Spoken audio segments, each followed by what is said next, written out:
இந்த வீடியோவில் உங்கள் பர்சனோட கரண்ட் ஃபீலிங்ஸ் பார்ப்போம். நீங்கள் வந்து ஒரு மெச்சூர்டான ஒரு பர்சனாக இருக்கலாம், லாஜிக்காக யோசிக்கிற ஒரு பர்சனாக இருக்கலாம், எப்பயும் உண்மையே பேசுகிற மாதிரி டப்புன்னு உடச்சி பேசுடுவீங்க. நீங்கள் பேசுகிறப்போ உங்கள் பர்சன் வந்து அதை ஃபன் பண்ணிட்டு போயிருப்பாங்க. நீ ஏன் இவ்வளோ யோசிக்கிற, ஏன் பெரியவங்க மாதிரி இவ்வளோ பேசுகிற, அந்த மாதிரி அப்படி செய்கிறப்போ வந்து உங்களுக்கு என்னடா அவன் இப்படி கலாய்ச்சிட்ருக்கானே, நம்ம உண்மையை தானே சொல்கிறோம் அப்படின்னு நீங்கள் நினைப்பீங்க. பட் அவங்க மனசு எப்படி நினைக்கிறாங்க அப்படின்னா, உங்களை என்ன தான் ஃபன் பண்ணி கலாய்ச்சிருந்தா கூட இவன் ஒரு போல்டான பர்சன் தான்.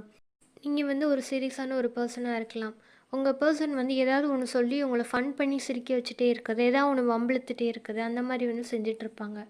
உங்களை வந்து சிரிக்க வைக்கிறதுக்காக, உங்கள் வாயிலேருந்து ஏதாவது வார்த்தைகளை வர வைக்கிறதுக்காக அந்த மாதிரி வந்து செஞ்சிட்ருப்பாங்க.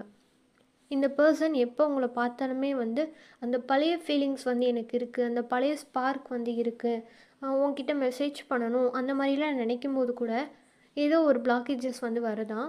அதை க்ரியேட் பண்ணுறது வந்து ஒரு ஃபீமேல் எனர்ஜி அப்படின்னு சொல்கிறாங்க.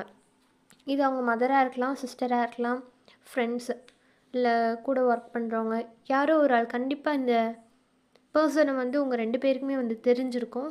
அது ஃபீமேல் எனர்ஜி. அவங்க வந்து உங்களுக்கு பிளாக்கேஜஸ் க்ரியேட் பண்ணுறாங்க. உங்கள் 2 பேரையும் வந்து பேச விடாமல் பிரித்து வச்சுருக்குது.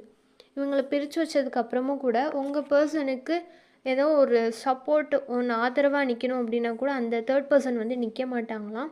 ஜஸ்ட்டு உங்களை பிரித்து வச்சுட்டு வேடிக்கை மட்டும் தான் பார்க்குறாங்க. உங்கள் பர்சனுக்கு தேவையான எந்த ஒரு விஷயமும் வந்து அவங்க செய்ய மாட்டாங்களாம்.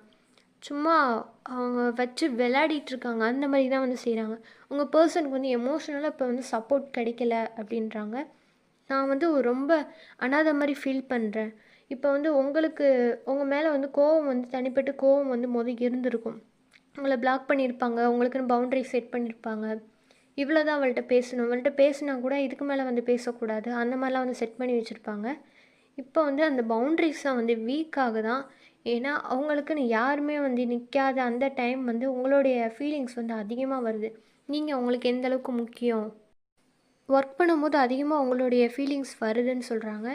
இவங்களுக்கு சில நேரம் வேணும் வேணாம் அந்த மாதிரி மாறி மாறி தோணிகிட்டே இருக்குது. ஏன் அப்படின்னா, வேணான்னு சொல்கிறது இவங்களுடைய அந்த தேர்ட் பார்ட்டி அவங்க க்ரியேட் பண்ணுற அந்த பிளாக்கேஜஸ், அவங்க பண்ணுற அந்த விஷயத்துக்கு பயந்துட்டு தான் அவங்க வந்து வேணான்னு சொல்கிறாங்க. மற்றபடி உங்கள் மேலே தனிப்பட்டு இப்போ வந்து எந்த கோபமும் வந்து இல்லை. இப்போ கரண்ட் ரீடிங் பார்க்குறப்போ உங்கள் மேலே எந்த கோபமும் இல்லை. ஸோ உங்களை வேணான்னு சொல்கிறக்கு அவங்களுக்கு மனசே இல்லை.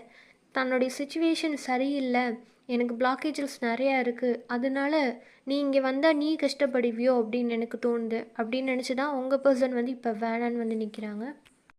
இதான் உங்கள் பர்சனுடைய கரண்ட் ஃபீலிங்.